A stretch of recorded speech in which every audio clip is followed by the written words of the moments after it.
அன்பார்ந்த ஆசிக் தோழர் நேயர்களே, அமெரிக்காவுக்கும் ஈரானுக்கும் மத்தியில் மிகப்பெரிய போர் உச்சமாகி இன்னைக்கு அமெரிக்கா ஈரானுடைய பல்வேறு இடங்களில் தாக்குதல் நடத்திட்டு இருக்கு. பதிலடியாக ஈரான் அமெரிக்கா இஸ்ரேல் மேலேயும் இன்னும் பல்வேறு நாடுகள் மேலேயும் மிகப்பெரிய தாக்குதலை கொடுத்துட்டு இருக்கு. ஸோ இந்த போர் ஓயவே ஓயாது, இறுதி வெற்றி என்பது எங்களுக்கானது அப்படிங்கிறத ஈரான் மீண்டும் ஒரு முறை பதிவு செய்து கொண்டிருக்கிறது. ஸோ இந்த சூழலை குறித்து தான் இந்த காணொலியில் பார்க்க போகிறோம். பார்ப்பதற்கு முன்னாடி நமது ஆசிக் தோழர் என்ற இந்த சேனலை மறக்காமல் சப்ஸ்கிரைபர் செய்து உங்கள் உறவினர்களுக்கும் நண்பர்களுக்கும் இந்த செய்தியை பகிருங்க. மறக்காமல் கீழே இருக்கக்கூடிய பெல் ஐக்கானை கிளிக் பண்ணுங்கள். இதன் வழியாக நமது செய்திகள் உடனுக்குடன் உங்களை வந்தடையும். வாங்க தரமான சம்பவத்துக்குள்ளே போவோம். என் பேரன்புமிக்க ஆசிக் தோழர் நேயர்களே, போர் குறித்த செய்தியை பார்ப்பதற்கு முன்னாடி இந்தியாவில் இன்னைக்கு அரசு ஒரு அறிவிப்பு வெளியிட்டிருக்கு. என்னென்னா, ஈரானில் போர் சூழல் என்பது பற்றி எரிந்துட்டு இருக்கிறனால அந்த தாக்கம் என்பது இந்தியாவில் பல்வேறு இடங்களில் ஏற்பட்டுருக்கு. இது கலவரமாக மாறக்கூடிய வாய்ப்பு இருக்குது. அதனால் ஒவ்வொரு மாநிலத்திலும் இருக்கக்கூடிய டிஜிபிக்கு கீழே இருக்கக்கூடிய நபர்கள் எல்லாமே இந்த போராட்டங்கள் நடக்கக்கூடிய இடத்த ரொம்ப கூர்மையாக வாட்ச் பண்ணுங்கள். இது வேறு வடிவில் போயிடும் சொல்லிட்டு இன்னைக்கு இந்த பாஜக அரசின் கீழே இருக்கக்கூடிய உத்தரவுகள் இன்னைக்கு இந்தியா முழுக்க பல்வேறு இடங்களில் கொடுக்கப்பட்டிருக்கு. நேற்றைய தினம் உங்களுக்கு தெரியும், சென்னையில் பல்வேறு இடங்களில் குறிப்பாக திருமாவளவன் அவர்களாகட்டும், மே 17 இயக்கத்துடைய திருமுருகன் காந்தி ஆகட்டும், இன்னும் முஸ்லீம்கள் அமைப்புகள், முஸ்லீம் அல்லாத அமைப்புகளாகட்டும், இவர்கள் அனைவருமே ஈரானுக்கு ஆதரவாகவும் ஆயத்துல்லா கொமேனி அவர்கள் அதிகாரப்பூர்வமாக தேர்வு செய்யப்பட்ட ஒரு தலைவர், அவர் அரசியலில் கூட கிடையாது, அவர் உச்ச தலைவராக இருக்கிறாரு, எந்த அரசியல் செயல்பாடுகளும் இல்லாத தலைவராக இருக்கிறாரு. ஏன்னா சிஐஏ அமெரிக்காவுடைய சிஐஏவுடைய ஒரு தலைவர் சொல்கிறாரு, அரசியல் செயல்பாடே இல்லாத ஒரு தலைவரை உங்களுக்கு கொள்வதற்கு எப்படி நீங்கள் முனைந்தீங்க, அது நியாயமா அப்படிங்கிற கேள்வி அமெரிக்காவை சார்ந்த நபர் எடுக்கிறாரு. இன்னும் பல்வேறு அமெரிக்காவை சார்ந்த உயர்மட்ட தலைவர்கள் எல்லாமே ட்ரம்ப் செய்தது ஒரு முட்டாள்தனமான வேலை அப்படின்னு சொல்லக்கூடிய கண்டனங்களை இன்னைக்கு மேற்குலகத்தில் இருக்கக்கூடிய கண்டனங்களாக வந்துருக்குது. ஸோ இந்த அடிப்படையில் தான் நேற்றைய தினம் தெராவி முடித்து பல்வேறு நபர்கள், பல்வேறு அமைப்பை சார்ந்தவர்கள், இயக்கத்தை சார்ந்த கட்சியை சார்ந்தவர்கள்லாம் ஈரானுக்கு ஆதரவாக ஆயத்துல்லா கொமேனியை கொன்ற தவறு என்ற அடிப்படையில் கண்டனங்களை அமெரிக்காவுக்கும் இஸ்ரேலுக்கும் எதிராக பெரிய அளவில் முன்வைத்தாங்க. ஸோ இதை உள்வாங்கி கொண்ட பல்வேறு நபர்கள், குறிப்பாக சங்கிகள், காங்கிரஸில் இருக்கக்கூடிய ஒரு தலைவர் கூட இது தேவையில்லாத வேலை. ஈரான் என்ன பண்ணிருக்கு தெரியுமா? ஈரான் மக்களுக்கு எதிரான அரசு, பெண்களுக்கு எதிரான அரசு, ஆடை சுதந்திரத்தை கொடுக்கறது இல்லை, குழந்தைகளை கொண்டுட்டு இருக்குது, மரண தண்டனை கொடுத்துட்டு இருக்குது. கொமேனி ஒரு கொடுங்கோன்மையான ஆட்சியாளன், கொடுங்கோன்மை நபராக செயல்பட்டு இருக்கிறாரு. அதனால அவர் கொன்னது தப்பு கிடையாது, ஈரான் ஆட்சி மாற்றம் வேண்டும் சொல்லிட்டு இங்கே இருக்கக்கூடிய சில காங்கிரஸ் தலைவர்கள் பார்த்து பேசிகிட்டு இருக்கிறாங்க. சங்கி தலைவர்கள் தான். ஏன்னா காங்கிரஸுடைய நிலைப்பாடு இன்றைக்கி காலையில் கிடச்சிருச்சு. காங்கிரஸ் இஸ்ரேலி அமெரிக்காவும் உண்மையாக கண்டிச்சிருக்கு, ஈரானுக்கு ஆதரவாக இருப்பேன்னு சொல்லியிருக்கு. ஆனால் மோடி அரசு அதோடைய செயல்பாடுகள் இன்றைக்குமே கொடூரமாக தான் போயிட்டுருக்கு, நம்மளை பார்க்க முடியுது. நான் சொன்ன மாதிரி பல்வேறு இடங்களில் இந்த ஆர்ப்பாட்டம் நடந்துட்டு இருக்குது. இந்த மோடி அரசுடைய செயல்பாடை பற்றி நம்ம பேசிகிட்டு இருக்கக்கூடிய சமயத்தில் என்ன விஷயம்னா, இஸ்ரேலுக்கு மோடி பயணம் சென்றிருந்தார் 2 நாள். உங்களுக்கு தெரியும், போயிட்டு அங்கே இருக்கக்கூடிய நெசட்டவையில் ஆற்றுன்னு ஆற்றினார். அந்த ஆற்றுல தெளிவாக தெரிஞ்சு போச்சு, இங்கே இருக்கக்கூடிய சங்கிகளும், அதாவது பாசிஸ்ட்டுகளும் ஜியோனிஸ்ட்டுகளும் ஒன்று கூட்டிட்டாங்க. அவ்வளோதான் மேட்ரு. அதனால தான் மோடி பேசும்போது 2 வார்த்தை பயன்படுத்தியிருப்பார். ஒன்று என்னன்னு கேட்டிங்கன்னா, இது மதர்லேண்ட். எது motherland? India is a motherland, Israel is a fatherland. புரிஞ்சு அப்பா அம்மா வேலை முடிஞ்சு போச்சு. உறவை இப்படி மெயின்டைன் பண்ணுறாரு.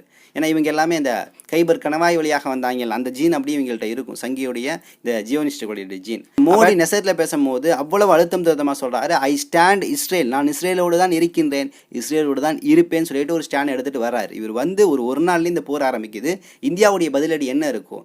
இந்தியா என்ன கண்டனங்களை தெரிவிக்க போகுது? ஏன்னா பல்வேறு நாடுகள், ரஷ்யாவாகட்டும், இன்னும் சீனா, வடகொரியா என்று பல நாடுகள் இஸ்ரேலுக்கு அமெரிக்கா எதிரான கண்டனங்களை முன்வைக்கக்கூடிய சமயத்தில் இந்தியாவுடைய நிலைப்பாடு என்ன நம்ம யோசிச்சுட்டு இருக்கும்போது தான் இந்த மோடி அவர்கள் தெளிவாக ஒரு ஸ்டாண்ட் எடுக்கிறாரு. நேராக ஈரானை கண்டிக்காமல் இப்படி போய் கண்டிக்கிறாரு. அதாவது அடித்த அடி இஸ்ரேல் தான், இஸ்ரேலை தான் கண்டிக்கணும். குழந்தைகள் 156 பேரை கொண்டிருக்குது இஸ்ரேலை கண்டிக்காமல், இஸ்ரேலை கண்டிக்க துப்பு இல்லாமல் நேரடியாக போய் யுஏஇ கூட, ஏன்னா யுஏஇ மேலே ஈரான் தாக்குதல் நடத்தியிருக்குல்ல, யுஏஇயில் அபுதாபி, இன்னும் பல்வேறு இடங்களில் புரூஜ் கலீஃபா பக்கத்திலே வச்சு அடிச்சிச்சுல்ல. அப்போ இதற்கெல்லாம் சேர்த்து அங்கே சில மக்கள்கள் காயமடைஞ்சிட்டாங்க அப்படிங்கிற செய்தி கேள்விப்பட்ட பின்னாடி மோடி நேராக யுஏஇக்கு ஃபோனை போடுறாரு. யுஏஇயுடைய தலைவருக்கு ஃபோன் பண்ணி என்ன ஆச்சு, என்ன பிரச்சனை அப்படின்னு சொல்லி எல்லாம் விசாரிச்சுட்டு இப்போ ஒரு ஸ்டேட்மெண்ட்டை கொடுத்துருக்கிறாரு.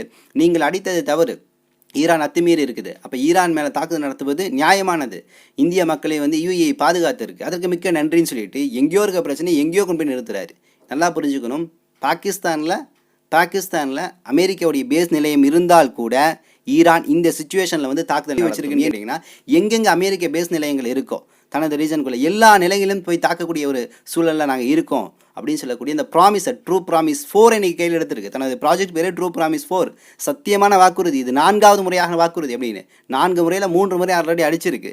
3 முறையில் முதல் முறை வெறும் தாக்குதலுக்கு பதில் தாக்குதல் நிறுத்திக்கிச்சு, 2வது தாக்குதலுக்கு பதில் தாக்குதல், 3வது தான் அந்த 12 நாள் யுத்தம் நடந்துச்சு, 4வது இறுதி வெற்றி எங்களுக்கானது, இந்த இடத்துல நாங்கள் அடித்தே தீரோம்னு சொல்லிட்டு இன்னைக்கு ஆயத்துல்லா கொமேனியுடைய மரணத்துக்கு அப்புறம் IRGC இராணுவம் இன்னைக்கு தீவிரமாக களத்தில் நிற்கிது.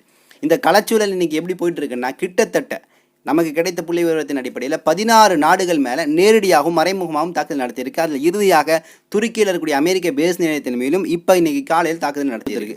ரியாதில் இருக்கக்கூடிய சில அமெரிக்க தளங்கள் மேலே இன்னைக்கு தாக்குதல் கொடுத்துருக்கு அப்படிங்கிற செய்தி வருது. சவுதியில் 2வது தாக்குதலை கொடுத்துருக்குது. அப்போ சவுதி அரேபியாவில் வருது, UAE வருது, அதே போல் அமெரிக்கா வருது, Qatar, Kuwait, Jordan, Bahrain, Oman, Syria, Cyprus, France, Italy, UK, இந்த நாடுகள் எல்லாத்துலேயும் நான் சொன்ன சில நாடுகளில் மறைமுகமாக, மீத நாடுகள் எல்லாமே குறிப்பாக இந்த CGC அப்படின்னு சொல்லுவாங்க, அதாவது gulf corporation, council of gulf corporation சொல்லுவாங்க. இந்த இந்த CGCக்குள்ளே வர நாடுகள் தான் இந்த முக்காவாசி, இந்த பஹ்ரைனு, குவைத்து, கத்தாரு, UAE இது போன்ற நாடுகள் எல்லாமே. அப்போ இந்த நாடுகள் மேலே குறிப்பிட்டு இன்றைக்கி வந்து ஈரான் தாக்குதல் நடத்துவதற்கு அடிப்படை காரணம் என்னென்னா, இந்த நாடுகள் முழுக்க முழுக்க பிரம்மாண்டமான அமெரிக்க கட்டுமானங்களை வச்சுருக்கு. அமெரிக்க கடற்படையை சார்ந்த விஷயங்கள், உளவுத்துறை சார்ந்த விஷயங்கள் என்று பல விஷயங்களை வச்சுருக்கு. அதனால தான் இன்றைக்கி டார்கெட் பண்ணி அடிச்சிட்ருக்கு. இன்றைக்கி காலையில் பார்த்தீங்கன்னா பஹ்ரைனில் கிட்டத்தட்ட 2 தாக்குதல். ஏன்னா பஹ்ரைனில் தான் 5th ஃபீட் என்று சொல்லக்கூடிய பிரம்மாண்டமான ஃபீட் இருக்குது. பார்த்தா 7 ஃபீட் இருக்குது. ஃபீட்னா என்னென்னா ஒன்றும் இல்லை, இந்த கடற்கரை சார்ந்த இந்த ஆர்மி நேவி இருக்குல்ல, இதில் வந்து பிரம்மாண்டமான மத்திய கிழக்கு கட்டுமானங்களில் பார்த்தீங்கன்னா அந்த பசிபிக் ஓஷனை ஒட்டி வரும், இந்திய ஓஷனை ஒட்டி, இது போன்ற இந்த கடற்கரையை மையமாக வைத்திருக்கக்கூடியதில் 5th ஃபீட் பிரம்மாண்டமான ஃபீட் எதுன்னு கேட்டிங்கன்னா பஹ்ரைனில் இருக்கிறது. ஸோ இந்த 5th ஃபீட்டை தான் நேற்று வந்து அடிச்சிச்சு. இன்றைக்கி பஹ்ரைனுடைய பல்வேறு இதழ் குறிப்பாக ஆயில் ஃபில்ட் மேலே ஒரு பெரிய தாக்குதலை கொடுத்துருக்கு. அமெரிக்க சொத்துக்கள் அது எதுவாக இருந்தாலும் சரி, ஏன்னா அமேசான் எடுத்துட்டிங்கன்னா அமேசான் கிட்டத்தட்ட பெரிய வேலை பார்த்துருக்கு. என்னென்னா அமேசான் இந்த பலஸ்தீனு, இந்த லெபனான் போரில் எல்லாம் இந்த மக்களுடைய புள்ளி விவரங்களை எடுத்து கொடுத்துருக்குது. இது போல் இன்றைக்கும் சில புள்ளி விவரங்களை எடுத்து கொடுத்தனால இந்த அமேசானுடைய இந்த தலைமையகம் இருக்குல்ல, இது வந்து இன்றைக்கி வந்து அபுதாபியில் இருந்திருக்கு அப்படிங்கிற செய்தி கிடச்சனால அங்கே அந்த தலைமையகத்தின் மேலே தாக்குதல் நடத்தியிருக்கு. அப்போ நம்ம எப்படி எடுத்துக்கணும்னு கேட்டிங்கன்னா, இன்றைக்கி ஈரான் கையில் வச்சிருக்கக்கூடிய லிஸ்ட் எப்படின்னு கேட்டிங்கன்னா, வெறும் அமெரிக்க பேஸ் நிலையங்கள் மட்டும் கிடையாது. மத்திய கிழக்கு குவைத் ஆகட்டும், கத்தார், துருக்கி, இது போன்ற எல்லா நாடுகளில் இருக்கக்கூடிய எல்லா கட்டுமானங்களும், ஒரு கட்டிடம் இருந்தாலும் சரி, உளவுத்துறை ஆஃபீஸாக இருந்தாலும் சரி, கடற்கரை ஓரமாக இருக்கக்கூடிய ஒரு சின்ன ரெசார்ட்டாக இருந்தாலும் சரி, அது என்னவாக இருந்தாலும் சரி, ஹோட்டலாக இருந்தாலும் சரி, இது அமெரிக்கா சார்புடையதா, நம்மை அழிப்பதற்கு பயன்படுத்தப்பட்டதா அப்படிங்கிறத கால்குலேட் பண்ணி இது முன்கூட்டி எடுத்து வைக்கப்பட்ட டேட்டா, அதன் அடிப்படையில் எனக்கு தாக்குதல் நடத்திட்டு இருக்கு. அதனால் வந்து இதில் வெகுஜன மக்களை கொள்ளுது அப்படிங்கிற கேள்விக்கே இங்கே இடம் கிடையாது. அனைத்தையுமே பிளான் பண்ணி ஸ்கெட்ச் போட்டு பண்ணுது. இது எல்லா தகவலும் எப்படி எடுத்துச்சு அப்படிங்கிறது தான் இன்றைக்கி அமெரிக்கா கண் பிதுங்கி நிற்கிது. எப்படி உங்களுக்கு இந்த டேட்டா கிடச்சிச்சு அப்படிங்கிறது தான். அந்தளவு துல்லியமான தாக்குதலை வந்து இன்றைக்கி தொடர்ந்து கொடுத்துட்ருக்கு. நான் சொன்ன மாதிரி இந்த இடத்துல ஒரு கிட்டத்தட்ட 15 நாடுகள் மேலே தாக்குதுன்னா, அந்த பக்கம் இஸ்ரேல் மேலே தாக்குதல், அமெரிக்கா மேலே தாக்குதல். ஸோ இதில் இன்றைக்கி அதிகாரப்பூர்வமாக ஹிஸ்புல்லா வந்து இணைஞ்சிருக்கு. ஹிஸ்புல்லாவும் இன்றைக்கி வந்து ஈரானோடு இணைந்து ஈரான் சார்பாக இன்றைக்கி இஸ்ரேல் இருக்கக்கூடிய டெல் அவீவ், அஸ்கலான், எலைட் போன்ற இடங்கள் மேலே பயங்கரமான தாக்குதலை கொடுத்துட்ருக்கு. ரெட் அலர்ட் அங்கே கேட்டுகிட்டே இருக்குது. இஸ்ரேல் பல்வேறு அழிவுகளை இன்றைக்கி சந்திச்சுட்டே இருக்குது அப்படிங்கிற விஷயத்தை பார்க்க முடியுது. மறுபக்கம் அமெரிக்காவுடைய துருப்புக்கள் கிட்டத்தட்ட 500 நபர்கள் மேலே தாக்குதல் நடத்தியிருக்கு. ஈராக் சொல்ல மறந்துட்டு, ஈராக்கில் இருக்கக்கூடிய பாக்தாதில் இருக்கக்கூடிய நேட்டோ என்று சொல்லக்கூடிய அமைப்பு இருக்குது, அதோடைய விக்டோரியா அப்படின்னு சொல்லக்கூடிய ஒரு ஆயில் ஃபில்ட் மேலே ஈரான் ஒரு பயங்கரமான தாக்குதலை கொடுத்துருக்கு. ஈராக்கில் இருக்கக்கூடிய பாப்புலர் மொபிலைசேஷனும் கிட்டத்தட்ட ஆக்சஸ் ஆஃப் ரெசிஸ்டன்ட் அமைப்புக்கு கீழே வரனால அதுவும் ஈராக்கில் இருந்து ஒரு தரமான பதிலடியை அமெரிக்க பேஸ் நிலையங்களை நோக்கி இன்றைக்கி ஏற்படுத்திட்டு இருக்கு. ஸோ இந்த தாக்குதல் என்பது இடைவிடாமல் இன்றைக்கி நடந்துட்டு இருக்கிறது அப்படிங்கிறதா இன்றைக்கி இந்த அமெரிக்க அடிவடி நாடுகளாக இருக்கக்கூடிய கத்தார், குவைத்து, இந்த பஹ்ரைனு, UAE இந்த போன்ற நாடுகள், இவர்களுக்கெல்லாம் நான் ஒரு கேள்வி தான் கேட்குறேன். இவ்வளோ வாய்க்கிலேயே பேசுகிறீங்களே, UAEலாம் வந்து மிகப்பெரிய அளவில் சூடானில் சுரண்டி கொண்டு இருந்துச்சு. UAE ஆகட்டும், சவுதி அரேபியா, இந்த இரண்டும் ஒன்றாக சேர்ந்து யமனுடைய பல்வேறு பகுதிகளில் யமன் மக்களை மிகப்பெரிய தாக்குதலுக்கு உள்ளாக்கியிருக்கு. இன்றைக்கி UAE எடுத்தீங்கன்னா சூடானில் இருக்கக்கூடிய எல்லா வளங்களையும் திடீர் தின்னக்கூடிய முஸ்லீம்களுடைய ரத்தத்தை உறிஞ்சக்கூடிய இடத்துல UAE இருக்குது அப்படிங்கிறத மாற்றுக்கிறது கிடையாது. இந்த யோக்கியவான்கள் தான் இன்றைக்கி ஈரானை விமர்சனம் பண்ணிட்டு இன்றைக்கி ஒரு முடிவுக்கு வந்திருக்கு. குறிப்பாக சில காமெடிகள் இருக்குது, அது சொல்கிறேன். CGCன்னு சொன்னேன்ல, அதாவது corporation of gulf corporation council, இவங்க என்ன முடிவு கொண்டாங்கன்னா, இனி நம்ம பொறுத்துடக்கூடாது, இனி என்ன பண்ணணும், நம்ம நிச்சயமாக ஈரானுக்கு பதிலடி கொடுக்கணும் அப்படின்னு முடிவுக்கு வந்திருக்காங்க. ஏதோ இவங்க சொத்துக்களை அழிச்ச மாதிரியும் இவங்க மக்களை கொண்ட மாதிரியும் ஆல்ரெடி இன்ஃபார்ம் பண்ணிட்டார் அப்பாஸ் அராக்சி. ஆல்ரெடி இந்த போருக்கு முன்னாடியே மத்திய கிழக்கில் கூடிய இந்த அரபு நாடுகளுக்கு சொல்லிட்டார், உங்கள் மேலே தாக்குதல் நடத்தல, நாங்கள் அரபு பேஸ் நிலையங்களை தாக்குதல் நடத்தி தான் தீர்வோம்னு சொல்லிட்டு தான் அடிக்கிறார். இந்த சொல்லிட்டு அடித்த பின்னாடியும் நீங்கள் என்ன பண்ணியிருக்காங்கன்னா உடனடியாக சவுதி கூப்பிட்டு பட்டத்தலைவர் MBS சல்மான் நேரடியாக பஹ்ரைனுக்கு கூப்பிட்றாரு, குவைத்துக்கு கூப்பிட்றாரு, குறிப்பாக UAE கூப்பிட்றாரு, கத்தாருக்கு, இவங்களுக்கெல்லாம் கூப்பிட்டு நாமெல்லாம் ஒன்றா சேர்ந்து ஈரானுக்கு பதிலடி கொடுத்தே தரணும், ஏன்னா நம்மளை அழிச்சு விட்ருவாங்க இவங்க அப்படின்னு சொல்லிட்டு நீங்கள் ஒன்று கூடி இருக்காங்க. எப்போ வேணாலும் ஈரானுக்கு இவங்க வந்து பதிலடி கொடுக்க தயாராக இருக்காங்களாமா. இதில் CNN ஒரு காமெடி ஓடுது, நீ என்னை அடிச்சிட்டே இல்லை சவுதி, நீ என்னை அடிச்சிட்டே இல்லை, நான் உன்னை அடிக்கணும், இல்லாட்டி நான் அமெரிக்காவை சமாளிக்க முடியாது, ஏதாவது வெத்து பாலைவனம் இருந்துச்சுன்னா சொல்லு, அங்கே 2 குண்டை போட்டு நான் வந்து உன் மேலே தாக்கு நடத்திட்டேன் அப்படின்னு சொல்லிக்கிறங்கிற அளவுக்கு இன்றைக்கி காமெடிகள் போயிட்டுருக்குது. அந்தளவு CNN அந்த நியூஸ் என்னால் பார்க்க முடிஞ்சிச்சு. இது ஒரு பக்கம்.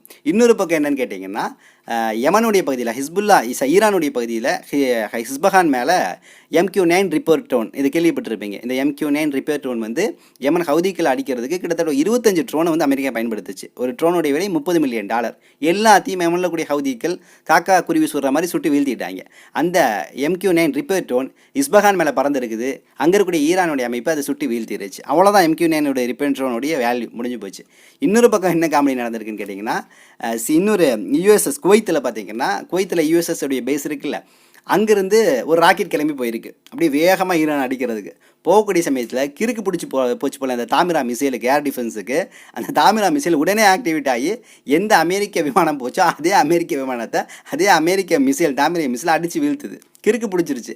இந்தளவு தான் இவங்களுடைய இன்னும் நிறைய காமெடி நடக்க போகுது. பார்த்துட்டு தான் இருக்கிறீங்க, நிச்சயமாக நடக்கும். அப்போ இந்த அளவு தான் இவங்களுடைய இந்த செயல்பாடுகள் வந்து இன்றைக்கி போயிட்டுருக்கு அப்படிங்கிற விஷயங்களை பார்க்க முடியுது. ஸோ இன்றைக்கி அரபு நாடுகள் முழுக்க ஈரான் மேலே நாங்கள் தாக்குதல் நடத்துகிறோம்னு சொல்லிட்டு இன்றைக்கி களத்தில் இறங்கியிருக்கு. அப்போ ஒரு பக்கம் இஸ்ரேல் தொடர்ந்து ஈரான் மேலே தாக்குதல் நடத்திட்டு இருக்கு, அமெரிக்கா தாக்குதல் நடத்திட்டு இருக்கு. ட்ரம்ப் எந்தளவு எச்சரிக்கை செய்கிறாருன்னா, பழிக்கு பழி தீக்கிற மாதிரி இருந்தாலும் நீங்களே உயிரோடு இருக்க மாட்டீங்க, ஒன்று அடிபணிஞ்சிருங்க, இல்லாட்டி நீங்கள் மரணிச்சிருவீங்க, ஒன்று என் காலில் வந்து மன்னிப்பு கேளு, இல்லாட்டி உனக்கு கொன்றுவேன், இந்த ரேஞ்சில் நிற்கிது. ஆனால் ஈரான் என்ன சொல்லுது, நாங்கள் எங்கள் மக்கள் உறுதியோடு நிற்கின்றோம், இந்த போரை பொறுத்த வரைக்கும் எங்கள்கிட்ட எல்லாமே இழந்துட்டோம், பொருளாதார தடை நீங்கள் வீழ்ச்சிட்டீங்க, எந்த பொருளாதார வளர்ச்சி எங்கள்கிட்ட பெரிய லெவலில் இல்லாட்டியும் எங்கள்கிட்ட ஈமான் இருக்குது, உறுதியான நம்பிக்கை இருக்குது, நாங்கள் இந்த களத்தில் போராடவும் சொல்லிட்டு நீங்கள் மக்களும் களத்தில் நின்று போராடி கொண்டிருக்கிறார்கள். பல்வேறு இப்போ உச்சத்தலைவர் ஆயத்துல்லா கொமேனி இறந்துட்டார் அப்படிங்கும்போது அடுத்தடுத்த தலைவர்களுடைய மஷூராக்கள் போயிட்டுருக்கு. 57 வயது மதிக்கத்தக்க மொஜ்தபா கமேனி என்று சொல்லக்கூடிய நபர் அவர் பரிந்துரையில் இருக்கிறார். அதே போல் பார்த்தீங்கன்னா அலி லராஜி என்று சொல்லக்கூடிய நபர் அவரும் பரிந்துரையில் இருக்கிறார். இன்னும் பல நபர்கள் பரிந்துரையில் இருக்கிறாங்க அப்படிங்கிற விஷயத்தை பார்க்க முடியுது. இதில் இந்த மத்திய கிழக்கில் இருக்கக்கூடிய இந்த அரபு நாடுகளில் வந்து எந்தெந்த இடங்கள் லொக்கேஷனில் வந்து இருக்குது அப்படிங்கிற ஒரு சின்ன டேட்டா கிடச்சிருக்கு. என்னென்னா, இப்போ உதாரணத்துக்கு கத்தார் எடுத்துட்டிங்கன்னா, கத்தாரில் கிட்டத்தட்ட 4 அமெரிக்க பேஸ் நிலையங்கள் இருக்குது. முதல் பேஸ் நிலையம் பார்த்திங்கன்னா அல் உதைத், ஒரு மிகப்பெரிய ஒரு பேஸ் நிலையம். இரண்டாவது பார்த்திங்கன்னா சையிலா என்று சொல்லக்கூடிய ஒரு பேஸ் நிலையம். அடுத்து மூன்றாவது மெசாயிட் என்று சொல்லக்கூடிய ஒரு முகாம். அதே போல் தமீம் என்று சொல்லக்கூடிய முகாம். இது வந்து கத்தாரில் இருக்குது. அதே போல் பஹ்ரைனில் பார்த்திங்கன்னா NSA என்று சொல்லக்கூடிய ஒரு தளம் இருக்குது. ஷேக் ஈசா என்று சொல்லக்கூடிய தளம், கலீஃபா லஃபி என்று சொல்லக்கூடிய ஒரு தளம் இருக்குது. குவைத்தை பொறுத்த வரைக்கும் கேம் ஆரிஃப் ஃபர்ஜ் என்று சொல்லக்கூடிய தளம் இருக்குது. அல் சலீம் என்று சொல்லக்கூடிய தளம் இருக்குது. இது போன்ற கேம் பேரிகாட் என்று சொல்லக்கூடிய தளம் இருக்குது. அப்போ நான் சொன்ன மாதிரி ஒவ்வொரு இடங்களையும் ஒரு தளம் கிடையாது, ஒவ்வொரு நாட்டிலையும் 4-5 தளங்களை அமெரிக்கா வச்சிருக்கு. அப்போ இதெல்லாம் ஏன் வச்சிருக்குன்னு கேட்டிங்கன்னா, இப்படி ஒரு சூழல் வந்துச்சுன்னா இந்த அல்லக்கைகளை பயன்படுத்தி ஈரானை நம்ம அழிச்சிடலாம் அப்படிங்கிற இந்த இலக்கோடு தான் இன்றைக்கி வந்து செயல்பட்டு இருக்கு. அப்போ இதில் அமைதிக்கான வேலையே இல்லை அப்படிங்கிறது தான் தெளிவாக நமக்கு தெரியுது. இதில் ஒரு செய்தி வந்துச்சு, இன்றைக்கி உறுதிப்படுத்தப்படல. சவுதியுடைய பட்டத்தலைவர் MBS முகமது பின் சல்மான் தான் கிட்டத்தட்ட ஈரானுடைய சுப்ரீம் தலைவர் ஆயத்துல்லா கொமேனியை கொல்வதற்கு ஸ்கெட்சு போட்டு கொடுத்தாரு. அதோடைய உண்மையான தகவல் ஈரானுடைய கைவசம் கிடைச்சிருச்சு. அதை வைத்து நிச்சயமாக அடுத்த டார்கெட் என்பது, இலக்கு என்பது, எலிமினேட் என்பது சல்மானா கூட இருக்க வாய்ப்பு இருக்குது அப்படிங்கிற மாதிரி உறுதிப்படுத்தப்படாத ஒரு செய்தி பரவிட்டு இருக்கு. எந்தளவு உறுதியும் தெரியல. ஆனால் இவ்வளவு நாள் ஏற்பட்ட அந்த இழப்பு இருக்குல்ல, இந்த இழப்பிற்கு அடுத்த எலிமினேட் என்பது நிச்சயமாக ட்ரம்ப் மற்றும் நெத்தன்யாகு அப்படிங்கிற மாதிரி தான் சில செய்திகள் வழியாக பார்க்க முடியுது. ஏன்னா இவ்வளவு இழப்புகள் ஏற்பட்டிருக்குது. நீங்கள் பலஸ்தீன் எடுத்துக்கங்க, நான் சொன்ன மாதிரி முகமது யஹியா சின்வர் ஆகட்டும், முகமது தையீஃப் ஆகட்டும், இஸ்மாயில் ஹனியாவாகட்டும், அபு உபைதாவாகட்டும், இங்கிட்டு ஆயத்துல்லா கொமேனி ஆகட்டும், இன்னும் வந்து இன்றைக்கி ஆயத்துல்லா கொமேனி ஆகட்டும், இன்னும் பல நபர்கள், இன்னும் சொல்லிகிட்டே இருக்கலாம், சொல்லாத நபர்கள் பல பேர் இருக்காங்க.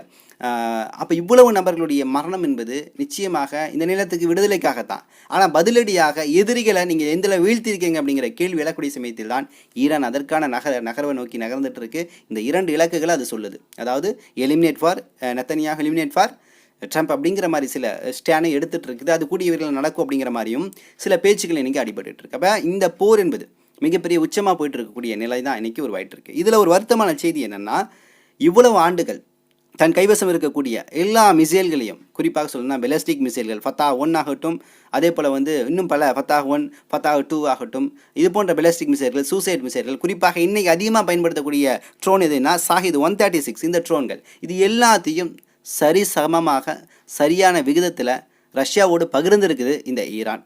உக்ரைன் மீது தாக்குதல் நடத்தக்கூடிய சமயத்தில் அதிகமான ட்ரோன்களை, ஷாஹித் 136 ட்ரோன்களை அதிகமாக ரஷ்யாவுக்கு கொடுத்த நாடு ஈரான். நட்பு நாடாக இருக்குது. ஆனால் ரஷ்ய தலைவர் விளாடிமிர் புட்டின் ஒரு கண்டனத்தோடு இன்றைக்கி கடந்துட்டு போகிறார் அப்படிங்கிறது உள்ளளவு வருத்தமான செய்தியாக இருக்குது. கண்டனத்தை தாண்டி எந்த உதவிகளும் இன்றைக்கி வந்து ரஷ்யா தரப்புலேருந்து ஈரானுக்கு வரல. ஈரான் பெரிய அளவில் எதிர்பார்க்கவும் இல்லை.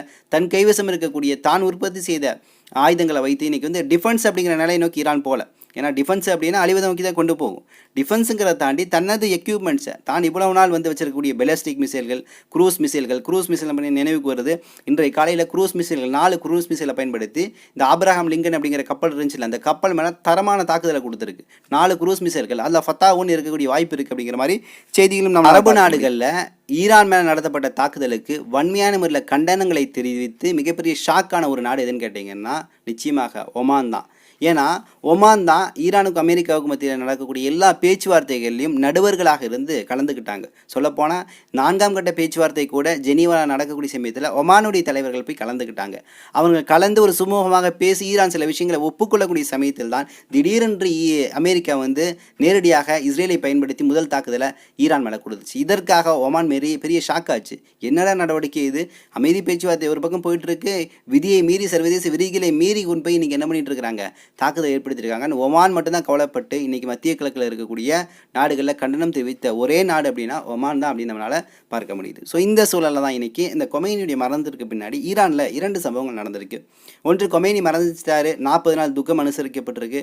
அனைத்து நபர்களும் அழுது கொண்டிருக்கிறார்கள். அவருடைய ஜனாசாக்களில் லட்சக்கணக்கான மக்கள் கலந்து கொண்டிருக்கிறார்கள். உலகம் முழுக்க துவாக்கள் அதிகமாக சென்று கொண்டிருக்கிறது. அவர் மேலே நேசம் என்பது அவருடைய இறப்புக்கு பின்னாடி பன்மடங்கு அதிகரிச்சிருக்கு அப்படிங்கிற விஷயங்கள், நான் சொன்ன மாதிரி இந்த சியா, சன்னி, குர்து, பஸ்ரு அப்படிங்கிற பல விஷயங்களை தாண்டி நாம் முஸ்லீமாக இருக்கக்கூடிய சமயத்தில் இந்த அல் அக்ஸாவுக்காகவும் இந்த இஸ்லாத்திற்காகவும் தியாகம் செய்த ஒரு நபரை நம்ம போற்றணும்னு சொல்லி போற்றிட்டு இருக்கிறாங்க. ஸோ இதற்கு அப்புறம் இன்னைக்கு கருப்பு கொடி என்பது ஈரானில் ஏற்றப்பட்டிருக்குது. அது அவருடைய நினைவாக ஒரு கருப்பு நாள் அப்படிங்கிறதுக்காக.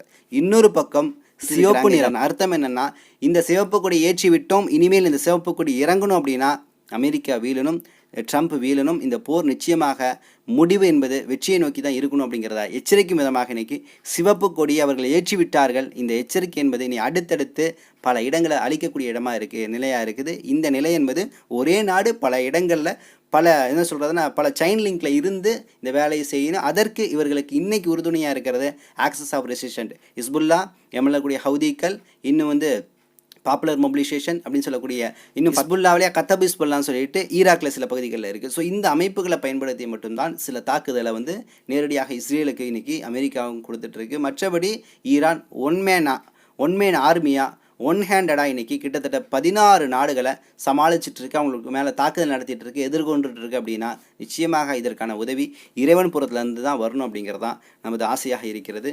ஸோ இன்னும் சில தகவல்களை திரட்டி கொண்டு இன்ஷா அல்லாஹ் விரைவில் வந்து உங்களை சந்திக்கின்றேன். நன்றி. அஸ்ஸலாமு அலைக்கும் வரஹ்மத்துல்லாஹி வபரகாத்துஹு.